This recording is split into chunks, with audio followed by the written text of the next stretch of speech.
Namaskar everyone, this is Anju and you are watching Grow Up. So in today's video, we will going to cover the psychosocial issues, that is Manosamajik Mudde, and we will going to cover all the topics listed here in both languages, English and Hindi. So let's start. Firstly, we'll discuss the attitude of family, community, peer group, teachers and co-workers. So families are typically primary caregivers and supporters of individuals with disabilities.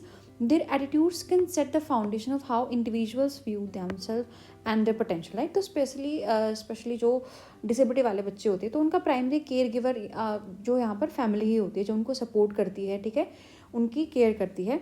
तो अगर उनका positive attitude यहाँ पर है, so families वो approach their loved one with acceptance, right, कि जो भी डिसेबिलिटी है उसको वो एक्सेप्ट कर रहे हैं इंस्टेड ऑफ कि कॉन्टिन्यूस रिग्रेट में है, वो गिल्ट में है। सो जब एक्सेप्ट करते हैं, एनकरेज करते हैं and foster an environment of love and security. So supportive family members focus on strength, celebrate small achievements and provide the reassurance needed for healthy emotional and social development. Such families may also seek to educate themselves about disabilities, advocating for their family members' needs and encouraging their dependence, right? तो family का attitude अगर positive है तो क्या करेगा, बच्चे के जो राइट्स है उनको एडवोकेट करेगा। अगर बच्चा थोड़ा सा भी काम अगर अच्छे से कर रहा है तो वो उन चीज़ों को सेलिब्रेट करेगा और उनकी स्ट्रेंथ के ऊपर जहाँ पर जो है पॉजिटिव एटीट्यूड वाली फैमिली जो है ध्यान देंगी इंस्टेड ऑफ देयर डिसेबिलिटी और वीकनेस, राइट। और वो उनकी जो डिसेबिलिटी है उसके बारे में ज़्यादा से ज़्यादा नॉलेज लेने का यहाँ पर ट्राई करेंगी कि भाई कैसे हम बच्चे की हेल्प कर सकते हैं, क्या क्या थेरेपीज़ वगैरह हम कंडक्ट करा सकते हैं। तो ये होता है हमारा जो फैमिली यहाँ पर एक बच्चे की डिसेबिलिटी के लिए एक पॉजिटिव एटीट्यूड यहाँ पर होता है। तो परिवार, समुदाय, सहकर्मी, समूह, शिक्षक या सहकर्मी है जो उनका रवैया बेसिकली क्या होता है किसी भी डिसेबिलिटी वाले बच्चे के लिए, तो वो हमें देखना है, ठीक है। तो परिवार का रवैया अगर सकारात्मक है, ठीक है, जहाँ पर सकारात्मक रवैया है तो वो क्या करेंगे, जो विकलांग व्यक्ति है, जो विकलांग बच्चा है, तो स्वीकृति करेंगे उसके, राइट, प्रोत्साहन करेंगे, उसके सम्मान के साथ जो है उसके पास जो है पेश आएंगे, उसको प्यार और सुरक्षा का माहौल देंगे और उसकी विकलांगता पर ध्यान नहीं देंगे, बल्कि ये देखेंगे कि भाई उसकी ताकत क्या है, ठीक है, कहाँ कहाँ जो है हम और इम्प्रूवमेंट यहाँ पर कर सकते हैं और छोटी छोटी उपलब्धियों का जश्न यहाँ पर मनाएंगे, ठीक है, जिससे स्वस्थ भावनात्मक और सामाजिक विकास जो है उसको वो दे पाएंगे, ठीक है। तो जिनका सकारात्मक दृष्टिकोण होगा वो ऐसे नहीं कि भाई उनको बहुत ही पश्चाताप हो रहा है या वो मतलब रिग्रेट के मोड में ही है, ठीक है, तो वो बच्चे की हेल्प यहाँ पर करना चाहते हैं, उसके जो राइट्स है, ठीक है, उनका पता लगाते हैं कि भाई हमारे बच्चे के क्या क्या राइट हैं, कैसे हम इसको अच्छी एजुकेशन दे सकते हैं, ठीक है, क्या क्या थेरेपीज़ हम इसकी इंप्रूवमेंट के लिए कर सकते हैं। और जो भी बच्चा मान लो छोटा छोटा टास्क भी जो है अगर बच्चा अपने आप से करने लग गया तो वो उसको प्रेज़ करते हैं यहाँ पर, ठीक है। लेकिन अगर नेगेटिव एटीट्यूड है डिसेबिलिटी के तो वो मतलब ज़्यादा ओवर प्रोटेक्शन करेंगे, शेम फील करेंगे यहाँ पर अपने बच्चे को जो है कहीं पर ले जाने के लिए, दिखाने के लिए, राइट, कि भाई हमारा बच्चा डिसेबल है। And families with over protective attitude might limit the individual experiences, right, कि वो इतने ओवर प्रोटेक्टिव हो जाते हैं कि वो उसको खुद को कोई भी काम करने का यहाँ पर जो है इंडिपेंडेंस देते ही नहीं, ठीक है, कि वो मतलब यहाँ पर खुद से अपनी इंडिपेंडेंटली कोई काम करना सीख जाए। वो हमेशा इसी डर में रहते हैं कि भाई ये हार्म कर देगा या फेल हो जाएगा, राइट। वो ऐसा सोचते ही नहीं कि भाई ये बच्चा अच्छे से भी काम कर सकता है, which can create dependency and reduce self confidence, right. तो जब उस बच्चे को कभी चांस दिया ही नहीं जाएगा कि वो खुद से काम कर सके तो उसकी डिपेंडेंसी ज़्यादा यहाँ पर हो जाती है फैमिली मेम्बर्स पर और उसका सेल्फ कॉन्फिडेंस यहाँ पर जो है डिक्रीज हो जाएगा। So negative family attitudes can lead to feelings of ineducation, low self worth and social isolation for the individual.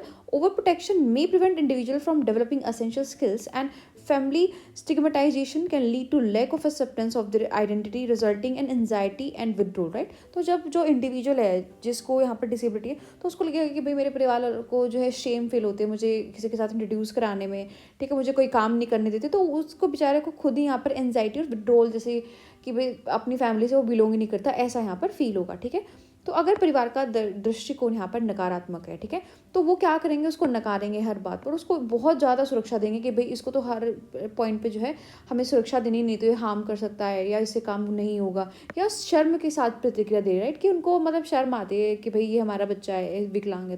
तो उसको अति सुरक्षात्मक दृष्टिकोण वाले जो परिवार होते हैं वो उसके बच्चे के अनुभवों को सीमित कर देते, राइट, क्योंकि वो बच्चों को चांस ही नहीं देते, उनको ऐसा लगता है कि भाई इसको खाना खिलाना है तो खाना खिलाओ फटाफट और काम खत्म। वो इतना टाइम स्पेंड वहाँ पर करना ही नहीं चाहते कि भाई बच्चे को अगर खाना खाना वो खुद से सीख रहा है, वो कहीं पर गिरा गिरा के सीख रहा है तो उसको टाइम दे, ठीक है। तो जब वो बच्चे को टाइम ही नहीं दे रहे उसको कि वो व्यक्तिगत रूप से जो है खुद अनुभव कर सके, खुद चीज़ें सीख सके, तो बच्चे का जो आत्मविश्वास है वो कम यहाँ पर होता है और साथ ही साथ जो उसकी निर्भरता है दूसरे लोगों पर वो यहाँ पर बढ़ती जाती है, ठीक है। नेक्स्ट है कम्युनिटी का एटीट्यूड, ठीक है। तो कम्युनिटी में भी हमारा पॉजिटिव एटीट्यूड हो सकता है, ठीक है, कि वो सपोर्टिव एनवायरनमेंट यहाँ पर प्रोवाइड कर रहे हैं, रिस्पेक्टफुल तरीके से बिहेव कर रहे हैं, in proactive and removing barriers of participation, right. और जो बैरियर्स है कि भाई बच्चा यहाँ नहीं पार्टिसिपेट करता, ये यहाँ पार्टिसिपेशन नहीं कर सकता, तो वो सारी चीज़ें वहाँ से हटाती है। सो community members who are welcoming and educated about disabilities can create an environment where everyone has equal access to service, programs and opportunities, right। तो जो भी अच्छे कम्युनिटी मेंबर्स हैं तो वो एक सेंस ऐसे डेवलप करते हैं कि भाई सभी के पास ना जो भी हम प्रोग्राम्स, सर्विसेज, अपॉर्चुनिटीज है इक्वल यहाँ पर हो। This includes providing physical accessibility in public spaces and creating programmes that encourage social interaction, right. कि भाई अगर कोई कम्युनिटी में मान लो सोसाइटी में प्रोग्राम हो रहा है तो वो ऐसा होना चाहिए कि भाई सभी बच्चों के लिए वो एक्सेसिबल हो, राइट, सभी की ज़रूरतों का वहाँ पर ध्यान रखा जाए। तो ये कम्युनिटी का पॉजिटिव जो एटीट्यूड यहाँ पर हो सकता है हमारी डिसेबिलिटी को लेकर।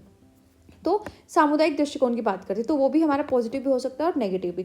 तो पॉजिटिव क्या होगा कि भाई जो भी लोग जो सम्मानजनक तरीके से सक्रिय होते हैं, जो भी विकलांग व्यक्ति हैं उनके लिए, ठीक है, उनका स्वागत करते हैं और एक शिक्षित समुदाय के सदस्य होते हैं, तो वो ऐसा वातावरण बनाना चाह रहे हैं कि भाई जहाँ पर सभी सेवाएं, कार्यक्रम या जो अवसर हैं उन तक जो वो विकलांग व्यक्ति है उसकी भी समान पहुँच यहाँ पर हो, राइट। और कोई भी मतलब वो कार्यक्रम अगर बनाते हैं तो ऐसा बनाते हैं कि भाई सार्वजनिक स्थानों पर जहाँ पर जो भौतिक पहुँच है सभी प्रकार के बच्चे वहाँ पर जो है इंक्लूड कर सके, ठीक है। अगर यहाँ पर ही कम्युनिटी का नेगेटिव एटीट्यूड देखें तो यहाँ पर वही है कि भाई स्टीरियोटिपिकल व्यूज़ हो सकते हैं कि भाई जो डिसेबिलिटीज़ वाले बच्चे हैं वो बहुत लेस कैपेबल है, ठीक है, वो तो बर्डन है अपनी फैमिली पर, सोसाइटी पर बर्डन है, एक्सक्लूजन कर देते कि भाई इसको इसकी नीड ही नहीं है, इसको हम क्यों इंक्लूड करेंगे, ठीक है। अगर इसकी नीड्स का ध्यान रखेंगे तो बाकी बच्चों का क्या होगा, इतना स्पेशल ट्रीटमेंट क्यों देंगे।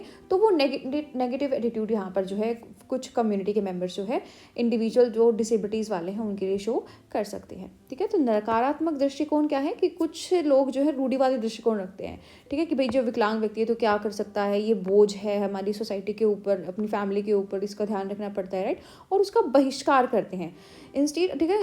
वो इंक्लूसिव एजुकेशन तो उसको दे ही नहीं पा रहे, उसकी जो पहुंच उसको सीमित करने का ही ट्राई करते हैं कि भाई हम इतना स्पेशली जो है इस बच्चे को ट्रीट नहीं करेंगे, इसके ऊपर हम इतना फोकस क्यों करेंगे जब ये कुछ कर ही नहीं पाएगा।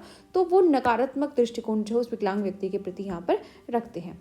Then peer group attitudes, right, तो ये भी सेम है। पॉजिटिव हो सकता है कि जो पीयर्स है, जो साथी है, वो यहाँ पर सपोर्टिव है, एक्सेप्ट कर रहे हैं वो उस इंडिविजुअल को, राइट, और उसको अपना एक सेंस ऑफ बिलोंगिंग उनके अंदर डेवलप हो रहा है।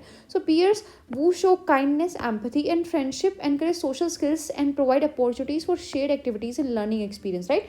तो मान लो दो बच्चे हैं, एक को यहाँ पर इंटेलेक्चुअल डिसेबिलिटी, तो अगर दूसरा बच्चा उसके साथ बहुत काइंड है, राइट, वो एम्पैथी रखता है, उसके साथ फ्रेंडशिप करता है, तो उनके जो सोशल स्किल्स है, अपॉर्चुनिटीज़ यहाँ पर जो डिसेबिलिटी वाला बच्चा है उसको भी मिलेगी और वो इंप्रूव होगा, right. So positive peer relationship lead to improve social skills, confidence and self esteem and acceptance from peers allows individuals to feel like a part of a group, right. कि भाई वो ऐसा फील करते हैं जो individual disability वाले हैं, अगर उनको अच्छे से अप्रिशिएट किया जाए उनके साथियों द्वारा कि भाई मैं इसका ही पार्ट हूँ, उनमें जो आइसोलेशन की फीलिंग है वो यहाँ पर नहीं आती और इमोशनली जो है वो यहाँ पर ठीक रहते हैं, ठीक है। तो सहकर्मी समूह के दृष्टिकोण क्या है, तो सकारात्मक सहकर्मी का दृष्टिकोण है। मान लो जो बच्चा है उसको क्लास में जो साथी है वो अच्छे तरीके से उसके साथ ट्रीट करते हैं, राइट, उसके साथ फ्रेंडशिप कर रहे हैं, दयालुता है, सहानुभूति और मित्रता दिखाते हैं। तो जो उस बच्चे के सामाजिक कौशल है, जो डिसेबिलिटी वाला जो विकलांग बच्चा है, तो उसका भी जब वो उन लोगों से बात करेगा और दोस्ती करेगा तो जो उसका सामाजिक कौशल है वो यहाँ पर जो है बढ़ता है और साझा गतिविधियों और सीखने के जो अनुभव हैं उनके अवसर यहाँ पर प्रदान करते हैं। तो सकारात्मक सहकर्मी बातचीत जो है सामाजिक मानदंड सिखाती है और जो विकलांग व्यक्ति है उसका भी आत्मविश्वास बढ़ाती है और सौहार्द की भावना जो है उसमें पैदा करती है।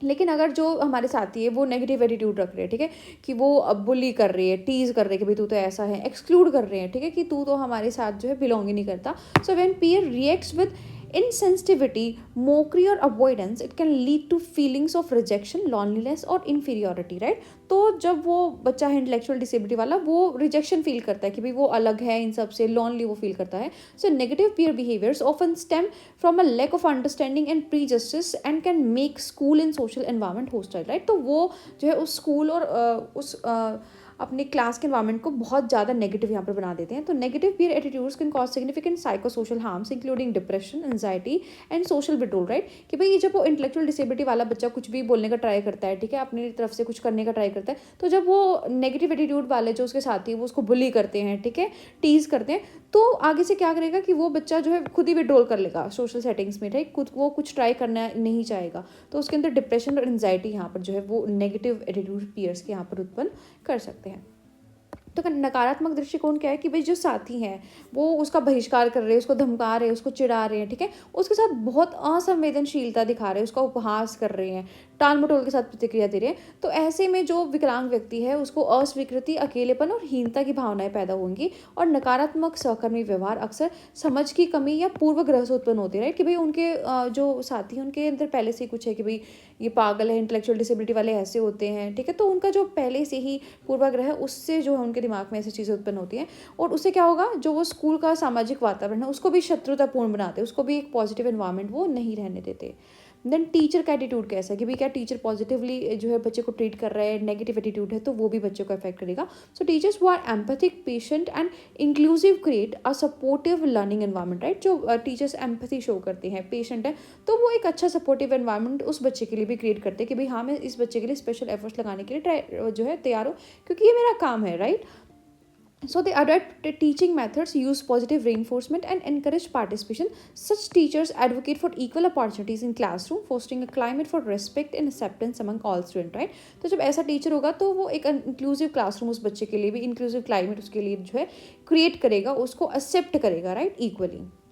तो शिक्षकों का दृष्टिकोण भी ऐसा ही कि जब सकारात्मक दृष्टिकोण होगा तो जो शिक्षक है वो जो सहानुभूति दिखाएगा, धैर्यवान रहेगा और एक समावेशी शिक्षक जो है एक सहायक शिक्षण वातावरण यहाँ पर क्रिएट करेगा, राइट। कि भाई उस बच्चे के लिए अगर मुझे ज़्यादा एफर्ट लगाना पड़ रहा है तो मैं लगाऊंगा, उसको मुझे ये चीज़ें सिखानी है, राइट। तो वो एक समावेशी वातावरण वहाँ पर बनाता है। वे शिक्षण विधियों को अनुकूलित करते कि भाई मैं इस बच्चे को कैसे सिखा सकता हूँ, और सकारात्मक सुदृढ़ीकरण का उपयोग करते हैं, ठीक है, जिससे उस बच्चे की जो भागीदारी है वो अच्छी होती है।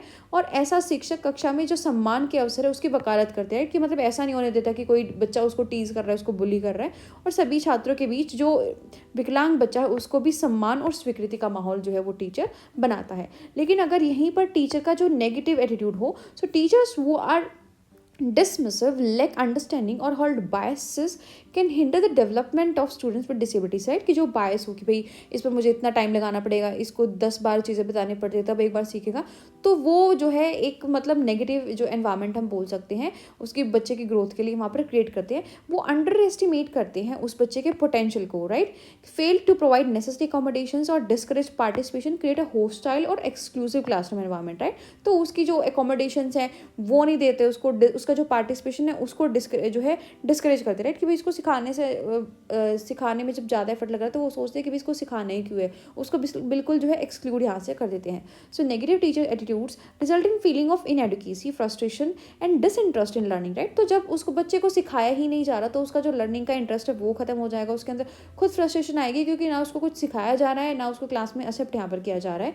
And when teacher lower expectations और show a lack of respect, तो स्टूडेंट भी यही देखते हैं, राइट, कि जब टीचर ही बच्चे की रिस्पेक्ट नहीं करे तो जो उसके स्टूडेंट है वो एट द सेम टाइम वो भी इस बच्चे को ऐसे ही यहाँ पर देखने लग जाते हैं।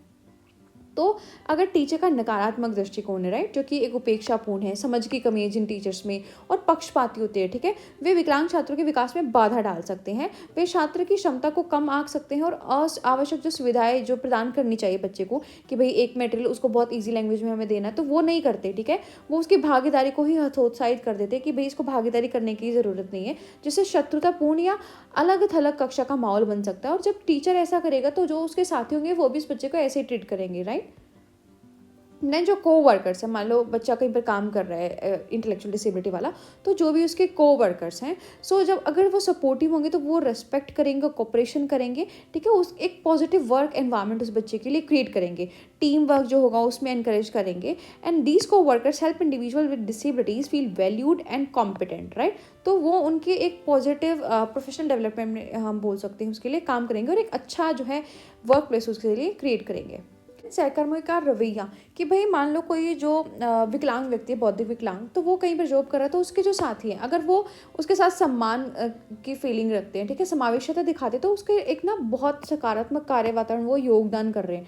कि भाई जब बच्चे को मैं मान लो इंटेलेक्चुअल डिसेबिलिटी वाला बच्चा है तो उसको जब अप्रिशिएट करा जा रहा है तो उसका जो वर्क प्लेस है अच्छा है, कि भाई हाँ सब बच्चे ना मतलब जो उसके साथी हैं वो उसकी हेल्प करते हैं, उसका सम्मान करते हैं, सहयोग करते हैं और टीम वर्क को प्रोत्साहित करते हुए उसके योगदान को स्वीकार करते हैं।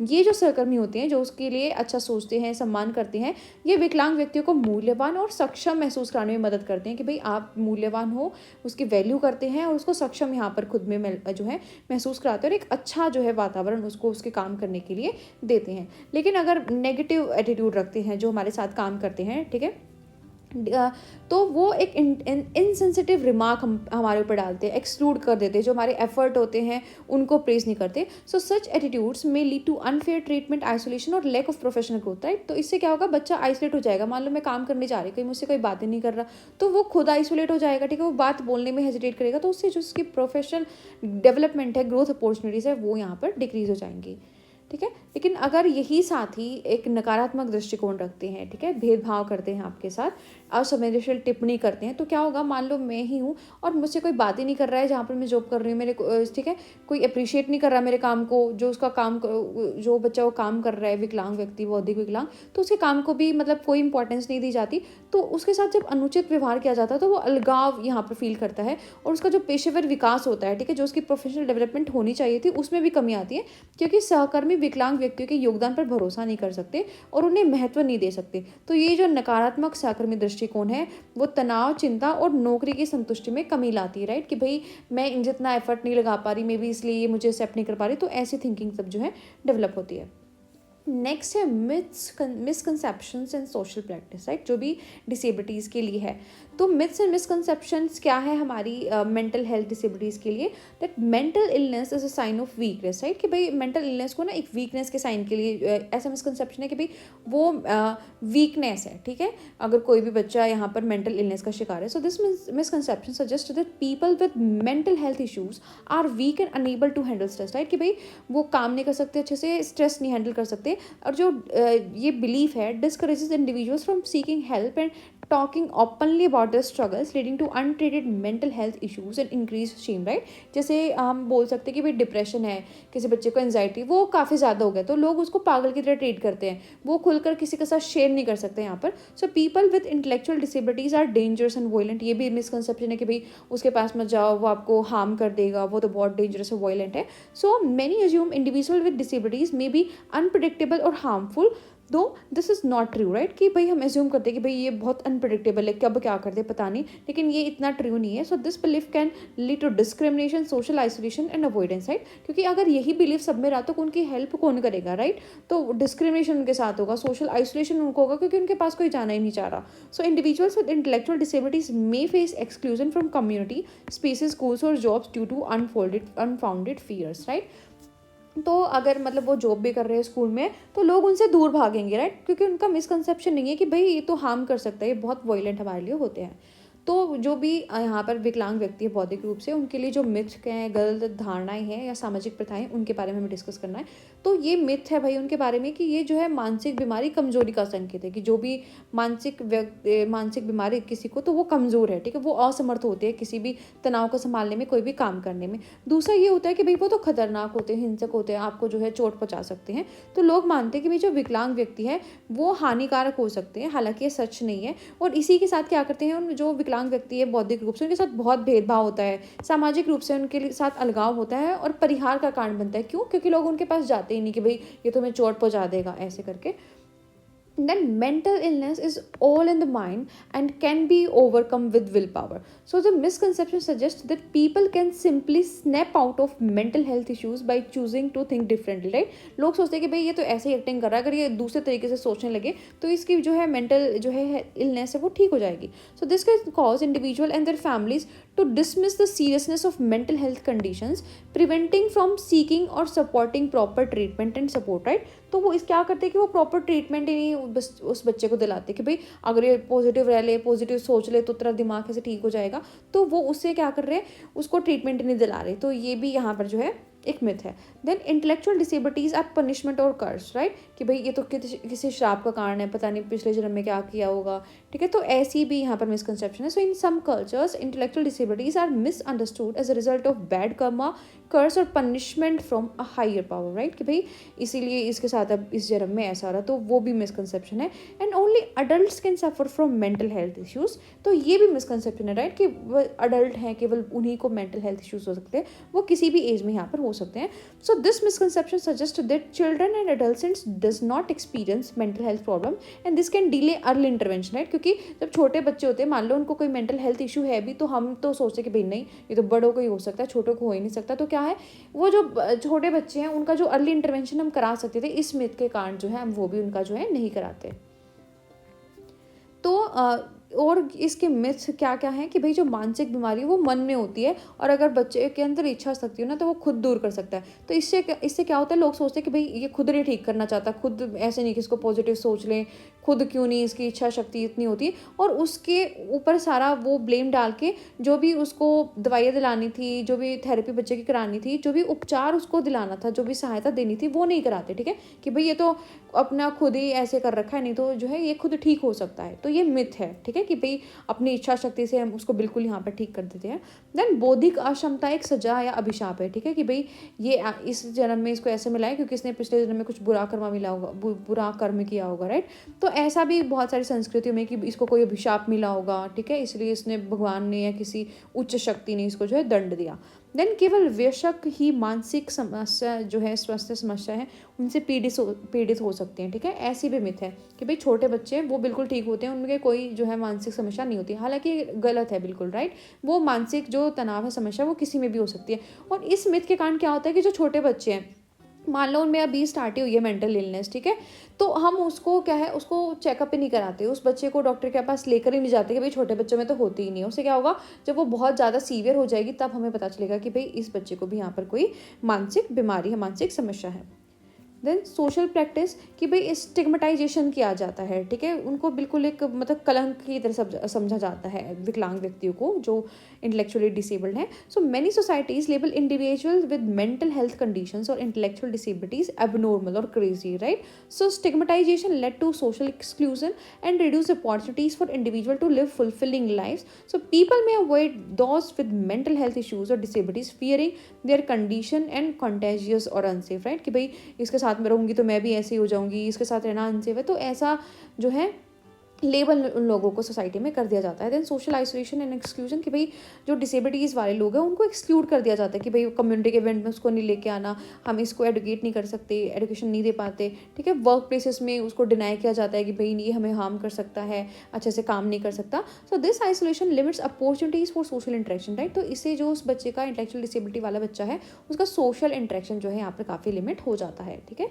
उसके बाद जो सामाजिक प्रथाएं हैं, तो जो भी विकलांग व्यक्ति है उनको बिल्कुल एक कलंक लगाते, लेबल बना देते हैं कि भाई ये तो असामान्य है, पागल है. ठीक है, और उनसे दूर रहते हैं. तो कलंक लगाने से जो है उस बच्चे का सामाजिक बहिष्कार होता है और व्यक्तियों के लिए संतुष्टिपूर्ण जीवन जीने के अवसर कम हो जाते हैं, राइट. क्योंकि उसको मतलब एक सामान्य आदमी की तरह हम कभी ट्रीट ही नहीं करते.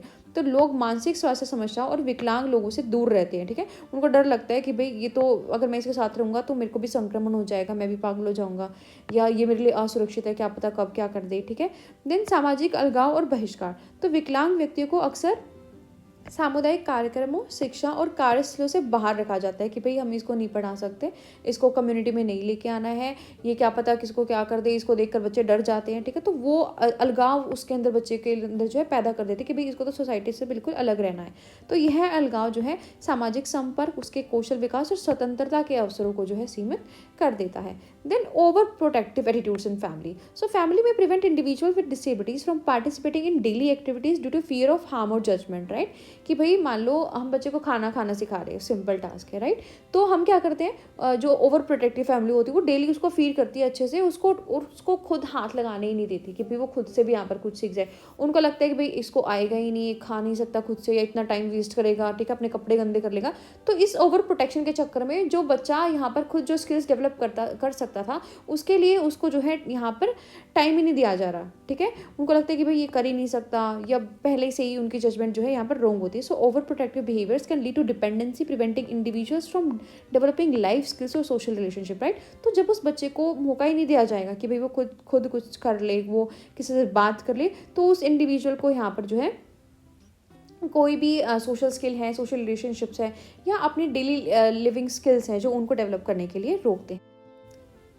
Then belief in alternative treatment over professional help, right, कि भाई डॉक्टर या थेरेपिस्ट की बजाय वो जा रहे हैं कि भाई ये ट्रेडिशनल हीलर है, ये बाबा है, ये हेल्प करेगा हमारी, ठीक है, अगर ये ऐसे कर देंगे तो ठीक हो जाएगा बच्चा। तो उसके चक्कर में भी जो उस बच्चे की जो डायग्नोज है और ट्रीटमेंट उसको वो काफ़ी डिले करते हैं। Then bullying and teasing by peers, जब उसके साथी उसको बुली करते हैं, उसको टीज करते हैं, तो भी बच्चे की जो मेंटल हेल्थ है उस पर जो है बहुत बुरा यहाँ पर प्रभाव पड़ता है। Bullying leads to emotional trauma, anxiety and depression.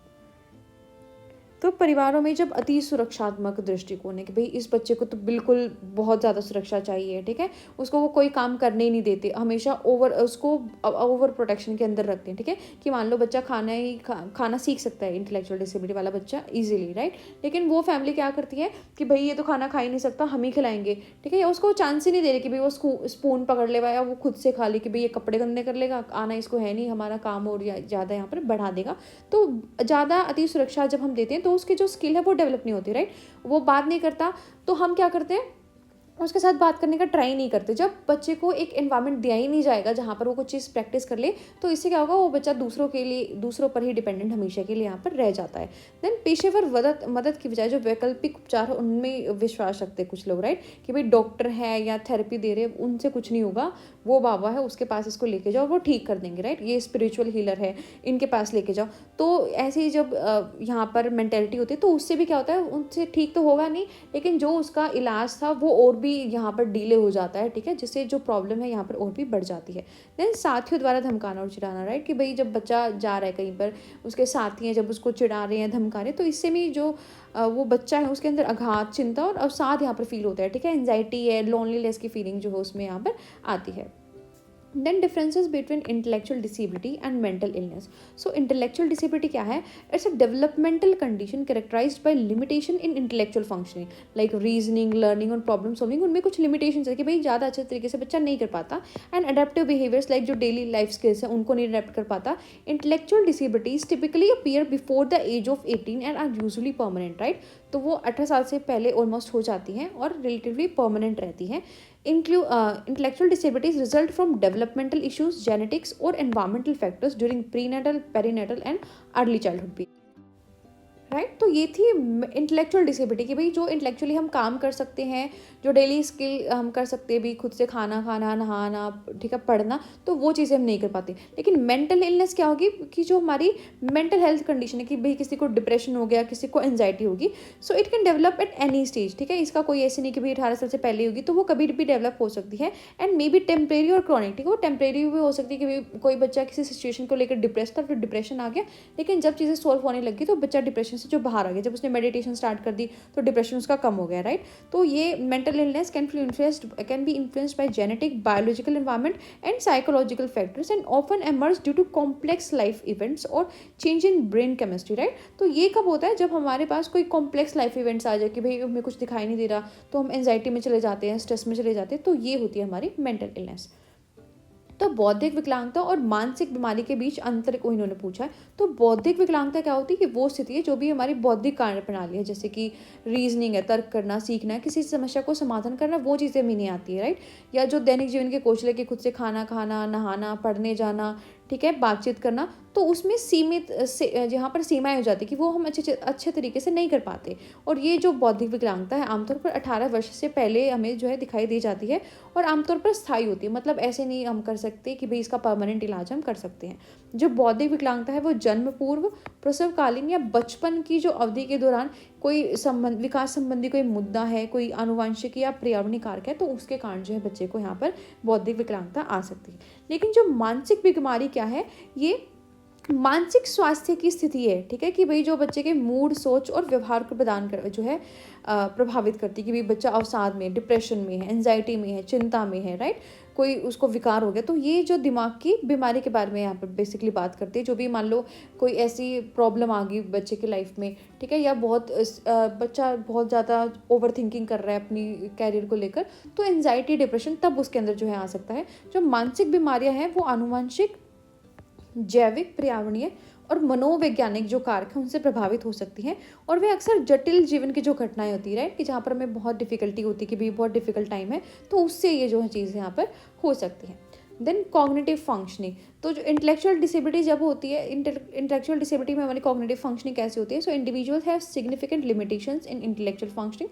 This में include difficulties in learning, reasoning, memory and other cognitive abilities which can impact education, work and social life, right. तो जब इंटेलेक्चुअल डिसेबिलिटी हमें होती है तो हमारा जो कॉग्निटिव फंक्शन है उस पर लिमिट लग जाती है, ठीक है, कि भाई डिफिकल्टी होती है उस बच्चे को याद करने में, ठीक है, चीज़ों को मेमोराइज करने में, रीजनिंग करने में, या जहाँ पर भी उसकी जो बौद्धिक क्षमता का यूज़ हो रहा है.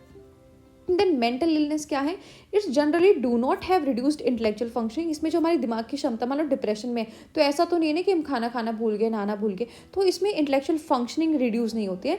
Although mental illness can affect cognitive functions like concentration and memory. Like मैं डिप्रेशन में हूँ तो मेरा कंसंट्रेशन है वो कम हो जाएगा, लेकिन ऐसा नहीं कि भाई मैं खाना खाना भूल जाऊँगी, बात करना भूल जाऊँगी, ठीक है. It does not inherently limit overall intelligence और learning capacity.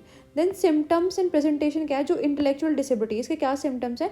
Is characterised by consistently below average intellectual functioning and challenges with adaptive skill, ठीक है, कि भाई बच्चा चीज़ों को अडेप्ट ही नहीं कर पा रहा है. These limitations affect activities such as self care, communication, social interaction and everyday problem solving. The disability is usually identified in early childhood और school age and remain stable throughout life, right. कि इसमें देखते हैं कि भाई बच्चा कोई चीज़ कर ही नहीं पा रहा है, उसके बाद बहुत लिमिटेशन है, वो खुद की केयर नहीं कर पा रहा है. इस एज में जब बच्चे कम्युनिकेट करना सीख जाते हैं, कम्युनिकेट नहीं कर पा रहा, तो ये हमारे सिम्टम होते हैं इंटेलेक्चुअल डिसेबिलिटी के, ठीक है.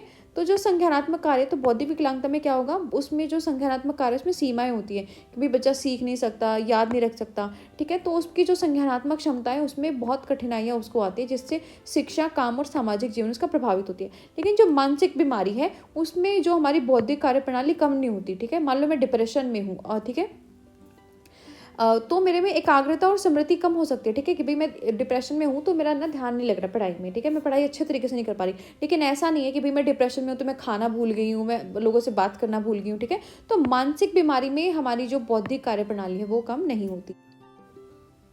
देन लक्षण और प्रस्तुति क्या है? कि जो बौद्धिक विकलांगता होती है इसमें जो भी हमारी बौद्धिक कार्य प्रणाली है वो अच्छे से काम नहीं करेगी और किसी भी कौशल का अनुकूलन हम नहीं कर पाएंगे, कोई भी चीज़ नहीं सीख पाएंगे, ठीक है, अपनी खुद की देखभाल नहीं कर पाएंगे, अच्छे से बातचीत नहीं कर पाएंगे, हमारे जो सामाजिक संपर्क है या जो रोज़मर्रा में जो प्रॉब्लम सॉल्विंग होती है वो ऐसा बच्चा नहीं सीख पाता. और इस अक्षमता की पहचान आमतौर पर बचपन या स्कूल की उम्र में हो जाती है और यह जीवन भर स्थिर रहती है. मतलब ऐसा नहीं कि हम इसको प्रॉपरली ठीक कर सकते हैं.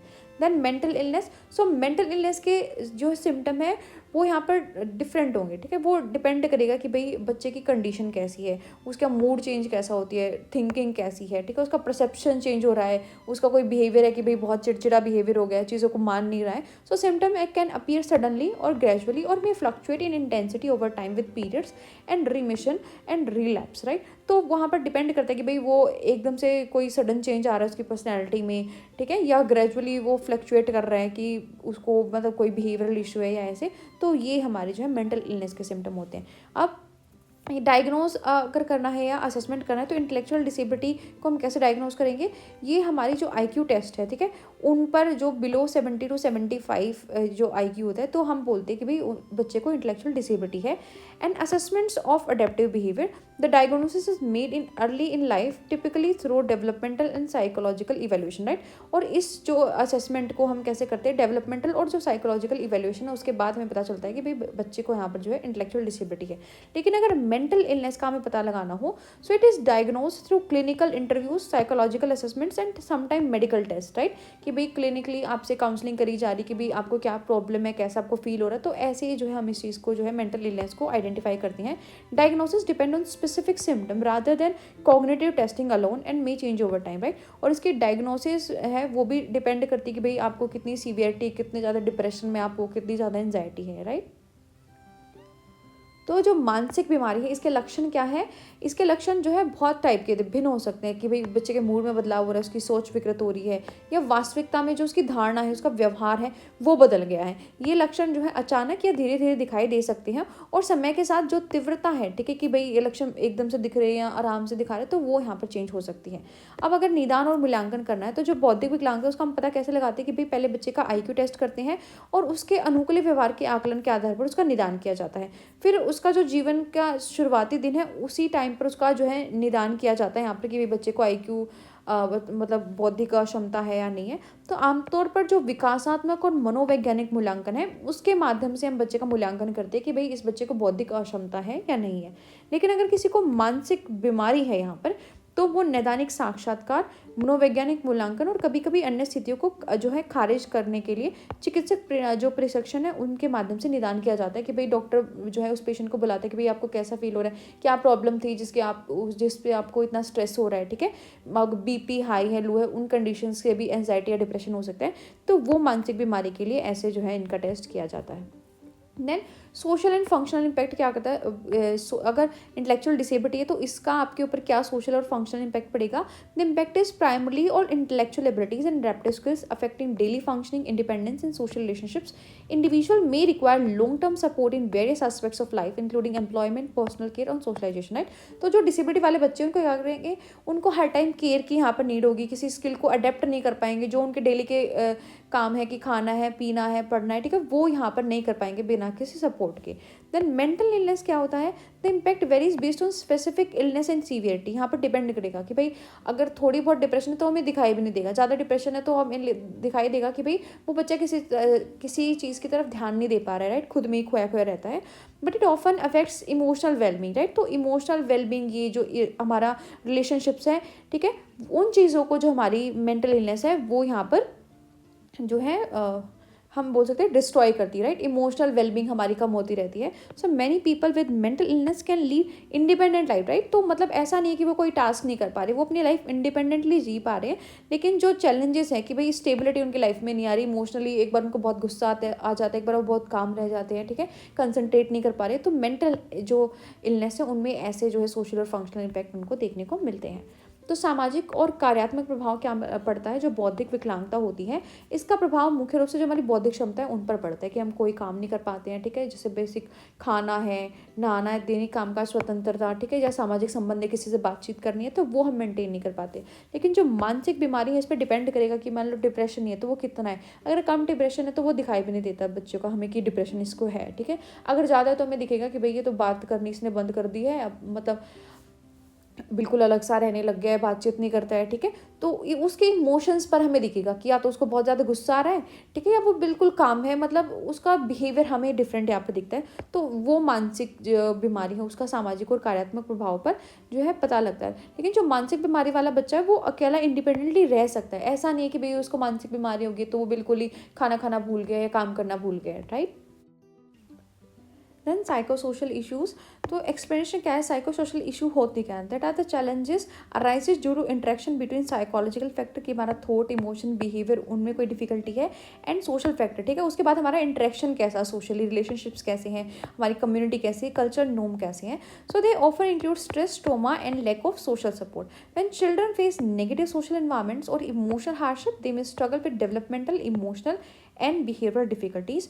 फैक्टर लाइक फैमिली इंस्टेबिलिटी, अगर पॉवर्टी है, बच्चे को बहुत अब्यूज़ किया जा रहा है, नेग्लेक्ट किया जा रहा है, तो वहाँ पर बच्चे के अंदर जो है साइको सोशल इश्यूज़, जो उसकी मेंटल हेल्थ है, उसकी सोशल फंक्शनिंग है, उसको काफ़ी हद तक यहाँ पर कम कर सकते हैं। तो मनोसामाजिक मुद्दे क्या होते हैं, तो मनोसामाजिक मुद्दे वे चुनौतियाँ हैं जो मनोवैज्ञानिक कारण, जो कि विचार, भावनाएं, व्यवहार, और सामाजिक कारण जैसे कि उसका संबंध, रिलेशनशिप कैसे है, उसका समुदाय, सांस्कृतिक मानदंड कैसा है, उनके बीच में जो क्रिया है उसके कारण ही उत्पन्न होती है। इसमें अक्सर बच्चे को तनाव, आघात और सामाजिक समर्थन की कमी शामिल होती है। जब बच्चे नकारात्मक सामाजिक वातावरण में जीते हैं तो उनको कठिनाइयों का सामना करना पड़ता है, ठीक है। वे विकासात्मक, भावनात्मक और व्यवहार संबंधी कठिनाइयों से जूझ रहे, राइट, कि भाई इमोशनली कोई इसको समझ नहीं पा रहा है, उसका विकास अच्छे से नहीं हो पा रहा। इसमें जो परिवार की अस्थिरता अगर है, अगर बहुत ज़्यादा गरीबी है कि बच्चे की बेसिक नीड नहीं पूरी हो रही है, उसके साथ दुर्व्यवहार की जा रही है, उसकी उपेक्षा की जा रही है, तो ऐसे कई कारक जो है मनोसामाजिक मुद्दों को जन्म दे सकते हैं जो मानसिक स्वास्थ्य और सामाजिक कामकाज को प्रभावित करते हैं। Then delinquency, it refers to behaviors by minors that are illegal or socially unacceptable. These behaviors might include theft, destruction, violence, school avoidance and substance abuse, right. तो डिलिक्वेंसी क्या है, बिहेवियर है कि भाई जो भी इलीगल है, सोशली अनएक्सेप्टेबल चीज़ें हैं, लाइक चोरी करना, डिस्ट्रक्शन करना, वॉयलेंट हो जाना। इसके कॉजेज़ क्या है, फैमिली एनवायरनमेंट, कि भाई फैमिली का एनवायरनमेंट आपको कैसे मिला है। अगर फैमिली का एनवायरनमेंट अनस्टेबल है, पेरेंटल सुपरविजन आपको अच्छे से नहीं मिला है, ठीक है, कि भाई आपको जैसे फ्रेंड मिले, आपने जैसे करना चाहा वो आपने किया, and exposure to violence can increase delinquent behaviour, right. और अब वॉयलेंस में आपका एक्सपोजर अच्छा है कि भाई आपने लड़ाई झगड़ी देखे, तो वो आपका डेलिक्वेंट बिहेवियर यहाँ पर इंक्रीज कर देता है। Then peer influence, association with friends वो engage in risky behaviours can encourage delinquency, right. या उसके साथ ही ऐसे वो खुद ही इतना रिस्की बिहेवियर है, ठीक है, खुद ही इतने वॉयलेंट है, तो तब भी बच्चा यहाँ पर जो है डेलिक्वेंसी उसकी एनकरेज होती है। Then socio economic factors, so poverty, lack of education and limited access to recreational activities can push children toward illegal activities. तो मान लो बच्चे ने गरीबी बहुत ज़्यादा देखी है, उसके पास जो भी रिक्रिएशनल एक्टिविटीज़ है उन तक एक्सेस नहीं है, या एजुकेशन नहीं मिली, तो ऐसा हो सकता है कि भाई बच्चे ने बहुत ज़्यादा वॉयलेंट चीज़ें यहाँ पर देखी, तो वो सोचता है कि भाई मैं भी इन जैसा बन जाता हूँ और मुझे पढ़ने लिखने की ज़रूरत ही नहीं होगी। ऐसी फीलिंग्स जो है बच्चे के अंदर आ सकती हैं, ठीक है। नेक्स्ट हमारा अपराध। सो अपराध से तात्पर्य नाबालिग द्वारा किए जाने वाले ऐसे व्यवहार हैं जो अवैध हैं और सामाजिक रूप से अस्वीकार्य, जैसे चोरी करना, विनाश करना, हिंसा करना, ठीक है, स्कूल से बचना और मादक द्रव्यों का सेवन करना।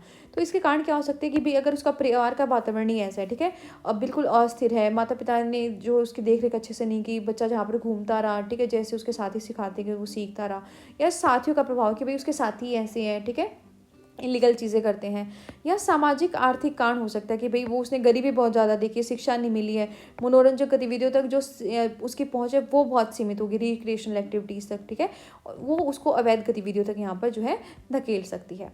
Then child labor. So child labor is the employment of child in work that is mentally, physically, socially or morally harmful.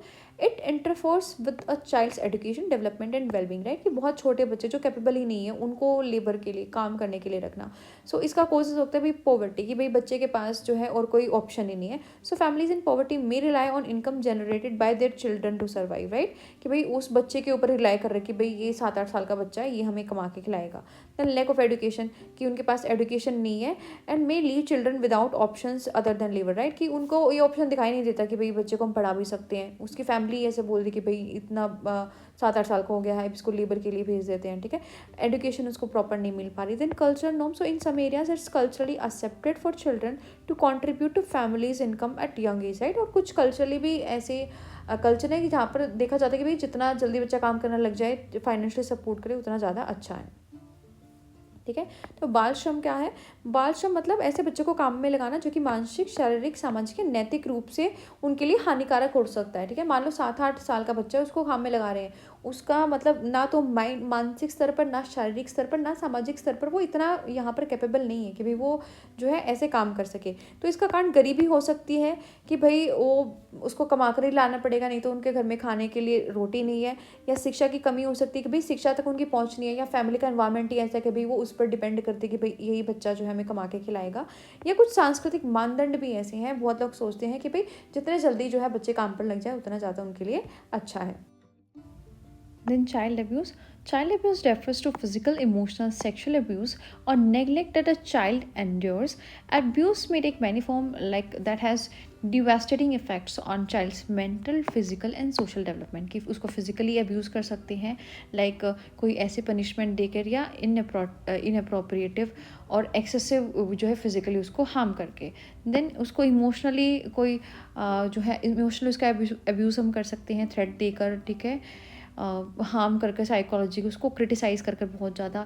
Sexually कर सकते हैं, कोई इनअप्रोप्रिएट सेक्सुअल बिहेवियर अगर बच्चे के साथ किया जाए टुवर्ड चिल्ड्रन, लाइक मोलेस्टेशन और exploitation. Neglect, failure to provide necessary care, right, कि बच्चे को जो नेसेसरी केयर वगैरह थी, फूड शेल्टर, वो नहीं दी जा रही, उसको नेग्लेक्ट ही कर दिया गया है। और medical care, abuse of lead to severe psychological issues like anxiety, depression, PTSD and difficulties in forming relationships, right?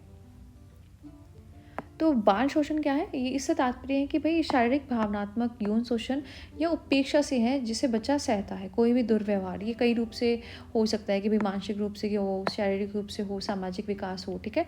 तो बाल शोषण शारीरिक रूप से उसका शोषण किया गया हो कि भाई उसको बहुत अनुचित सजा दी गई हो, ठीक है। भावनात्मक रूप से जिसमें उसको अपमान किया गया हो, धमकी दी गई हो, बहुत गंभीर रूप से आलोचना की गई हो, या बच्चे का यौन शोषण किया गया हो कि उसके प्रति कोई अनुचित यौन व्यवहार लाइक छेड़छाड़ की गई हो बच्चे के साथ, और उसकी उपेक्षा भी कि उसको जो खाना था, कपड़ा था, रोटी था, वो आवश्यक जो देखभाल थी वो नहीं दी हो, ठीक है, जो चिकित्सा देखभाल थी वो नहीं मिली उसको। तो ये जो दुर्व्यवहार है अक्सर चिंता, अवसाद और संबंध बनाने में कठिनाई जैसे गंभीर मनोवैज्ञानिक मुद्दों की ओर जो है बच्चे को ले जाता है, राइट, क्योंकि उसको केयर यहाँ पर नहीं मिली और काफ़ी बुरा इम्पैक्ट जो बाल शोषण उनके ऊपर छोड़ जाता है। तो दुर्व्यवहार का अनुभव करने वाले बच्चे शैक्षणिक रूप से भी संघर्ष कर सकते हैं, आक्रामक व्यवहार प्रदर्शित कर सकते हैं उनका, ठीक है, हर चीज़ के लिए वो बिल्कुल एकदम आक्रामक हो जाते हैं। और मादक द्रव्यों का सेवन करना, खुद को क्षति पहुंचाना, उच्च जोखिम का सामना करना, ऐसे कार्य जो है वो कर सकते हैं। Then next है rights to advocacy. So rights are the protection and freedoms that every individual is entitled to by law. ठीक है कि भाई मेरे पास ये लॉ है, मेरे पास ये राइट है। सो जो हमारे राइट्स होते हैं, फ्रीडम्स होती है, जो हमें लॉ से एंटाइटल्ड होते हैं, allowing them to live with dignity, security and respect. This includes the right to education, safety, freedom from discrimination and access to mental health care. तो बच्चों के लिए कौन कौन से राइट्स हैं कि राइट टू एजुकेशन, की भी बच्चों को क्वालिटी एजुकेशन मिलनी चाहिए फ्री में। Right to safety and protection, की भाई जो भी चिल्ड्रन हैं, डिसेबिलिटीज़ वाले हैं, तो उनको सेफ्टी मिलनी चाहिए, एक अच्छा इन्वायरमेंट मिलना चाहिए। And vulnerable groups have right to live free from abuse, neglect and exploitation, right कि उनको अब्यूज़ नहीं होना चाहिए, जो भी डिसेबिलिटीज़ वाले बच्चे हैं, एक्सप्लॉयटेशन का नहीं होना चाहिए। Then right to human and mental health care. So people facing psycho social issues such as trauma, abuse और developmental disabilities have the right to access appropriate physical and mental health service, right. तो ये इनके right है by law. So rights to inclusion and non discrimination. So people with psycho social issues deserve equal treatment in all areas of life, including school, work, and social activities, free from prejudice. तो अधिकार और वकालत क्या है? अधिकार वे सुरक्षा और स्वतंत्रताएं हैं जिनका हर व्यक्ति को कानून के द्वारा अधिकार है, जो उन्हें सम्मान, सुरक्षा और सम्मान के साथ जीने की अनुमति देता है। जैसे कि शिक्षा सबको मिलनी चाहिए, सबकी सुरक्षा का अधिकार है, भेदभाव नहीं होना चाहिए। तो बच्चों के लिए क्या अधिकार है? शिक्षा का अधिकार, कि हर बच्चे को किसी भेदभाव के बगैर गुणवत्तापूर्ण शिक्षा का अधिकार है। देन सुरक्षा और संरक्षण का अधिकार, कि जो बच्चे हैं, विकलांग व्यक्ति हैं, कोई भी अन्य कमजोर समूह है, उसके साथ कोई भी दुर्व्यवहार, अपेक्षा या शोषण उसका नहीं होना चाहिए। देन स्वास्थ्य और मानसिक स्वास्थ्य की देखभाल का अधिकार है, कि जो भी मानसिक सामाजिक मुद्दे किसी बच्चे को है, जैसे आघात, दुर्व्यवहार या विकासात्मक विकलांगता, तो उनको उचित शारीरिक और मानसिक स्वास्थ्य सेवाएं यहाँ पर मिलनी चाहिए, ये उनका अधिकार है। देन समावेशन और गैर भेदभाव का अधिकार, कि भाई जो मानसिक सामाजिक मुद्दे वाले लोग हैं उनको स्कूल, काम और सामाजिक गतिविधियों सहित जीवन के सभी क्षेत्रों में समान व्यवहार यहाँ पर मिलना चाहिए, बिना किसी पूर्वाग्रह के। देन एडवोकेसी क्या है? It involve speaking up and taking actions to promote and protect people's right, कि भाई एडवोकेट करना, मैं खुद के लिए आवाज़ उठा रही हूँ यहाँ पर। It includes raising awareness, providing support and working to influence policy changes that benefit those affected by psycho social issues, right. इसमें हम सपोर्ट प्रोवाइड करते हैं, उन लोगों के लिए काम करते हैं, और कोई मतलब पॉलिसी में मुझे चेंज चाहिए, ठीक है, कि भाई हमें ये भी एडिशनल हेल्प यहाँ पर चाहिए, हमें इतना मतलब लिमिटेशंस नहीं चाहिए, कि भाई कोई लिमिटेशंस यहाँ पर अगर क्रिएट कर दी गई है, तो वो होती है हमारी advocacy. So self advocacy, encouraging individuals specially those affected by psycho social issue to speak up for themselves and express their need, right, कि भाई हमारी ये नीड है तो ये यहाँ पर क्यों फुलफिल नहीं हो रही है। Teaching advocacy skills is essential for building confidence and independence, right. तो जो एडवोकेसी स्किल है वो भी बच्चे को अंदर होने चाहिए, राइट, कि वो अपने राइट्स हैं या अपने जो मुद्दे हैं उन पर खुलकर बात कर सके।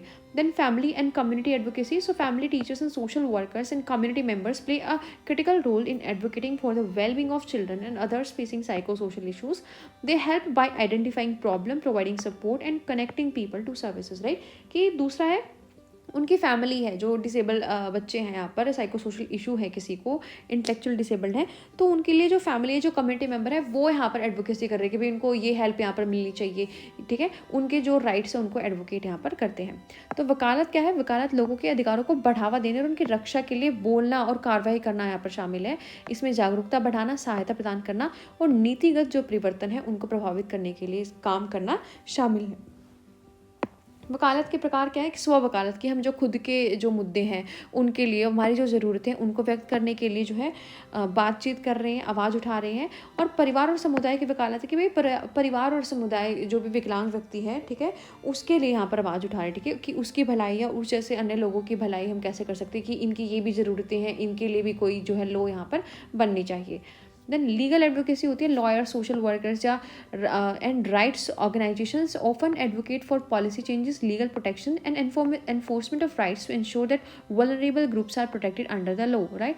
लीगल एडवोकेसी होती है कि भाई लीगली हम किसी लॉयर को हायर कर रहे हैं, सोशल वर्कर्स हैं, कि पॉलिसी में हमें ये चेंज लाना है, ठीक है, हमें ये जो है इंश्योर करना है कि भाई जो हम ये डिसेबल्ड बच्चे हैं इनके साथ और कोई अन्याय नहीं हो, तो उसके लिए एक प्रॉपर लॉ यहाँ पर होना चाहिए। Then policy advocacy, working with governments and organisations to create and improve policies that protect right, कि अब जो पॉलिसी बन गई है हम उसको कैसे इंप्रूव करते हैं, तो वो पॉलिसी एडवोकेसी के अंडर आएगा। This could involve law against child abuse, ensuring access to mental health services और securing accommodations in school। तो कानूनी वकालत क्या है? वकील, सामाजिक कार्यकर्ता और अधिकार संगठन अक्सर नीतिगत बदलाव, कानूनी सुरक्षा और अधिकारों के परिवर्तन की वकालत करते हैं। ठीक है, कि भाई ये थोड़ा परिवर्तन है जो है इस अधिकार में होना चाहिए ताकि बच्चों को सुरक्षा दे सके, ताकि ये सुनिश्चित किया जा सके जो कमजोर समूह है कानून के तहत उनको सुरक्षा यहाँ पर मिले, एक लॉ प्रॉपर यहाँ पर बने। देन नीति वकालत है कि अधिकारों की रक्षा करने वाली जो नीतियाँ हैं उनको बनाने, या जो अगर पहले से बनी हुई है तो उनमें कुछ चीज़ें ऐड ऑन करने, ठीक है, उनको सुधारने के लिए संगठनों या सरकारी संगठनों के साथ हम काम करते हैं, राइट, कि भाई इस नीति में ये चीज़ भी इंक्लूड होनी चाहिए। आपने जो मेंटली हमें दे दिया कि भाई अगर मेंटल हेल्थ इशू आपको है तो आपको जो है जो यहाँ पर ट्रीटमेंट मिलेगा, लेकिन अगर फिजिकली कोई इशू है तो उसके लिए भी ट्रीटमेंट मिलना चाहिए, राइट। तो ये होती है नीति वकालत की, उसमें हम थोड़ा चेंज कर रहे हैं।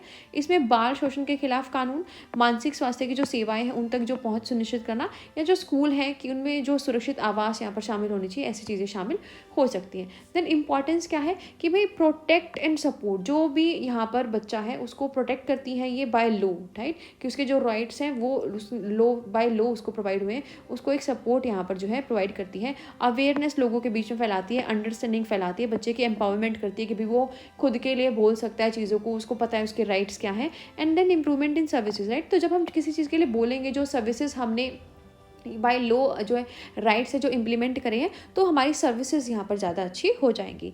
तो जब अधिकारों की वकालत करते हैं उसका महत्व क्या है कि भाई संरक्षण होता है हमारा, ठीक है, और हमारा जो है समर्थन होता है। तो अधिकार जो है भेदभाव, दुर्व्यवहार और उपेक्षा को रोकने में मदद करते हैं।